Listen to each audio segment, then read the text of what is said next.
I've been attached with the feeling of now waking up with you by my side. Grabe na nga talaga at puspusan na nga ang paghahanda nila Donnie at Bel Mariano para sa kanilang pagbibidahan na teleserye na Can't Buy Me Love.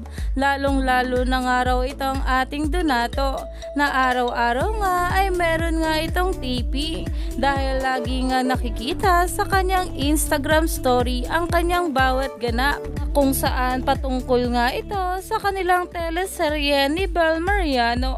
Pero ito nga guys, ang pag-uusapan natin, ang sinabi nga ni Mami Bang sa kanya social media post. Narito nga guys ang sabi, "Good evening naman sa inyo, just woke up." Tapos may tumawag sa akin na excite ako. Guys, malapit na talaga si Can't Buy Me Love. Ako ang sobrang excited sa mga plans and all. Let's all get ready. Yung mga nasa abroad like me, installed na ba? I want nyo? Game na tayo. Pa-install na yan. Malapit na talaga. Have a great night day everyone. Can't Buy Me Love soon. Na talaga namang pinag-uusapan na nga ito at marami na ngang na-excite.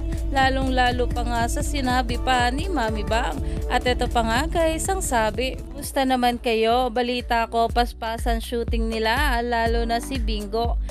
Donnie pala. Hoy Pangilinan, cargador role mo dito, hindi model or cover ng magazine. Grabe naman yung simpatiko ng batang ito. Yung isa petics muna, siya naman next. Nangangamusta lang ako sa inyo. I hope everyone's doing great this evening, morning. Take care, Can't Buy Me Love." Dahil talaga namang ito ang ating Donnie at Bel ay no to pan service, for real kami ayon pa kay Mami Bang. Kaya naman stay tuned lang tayo for more ayun.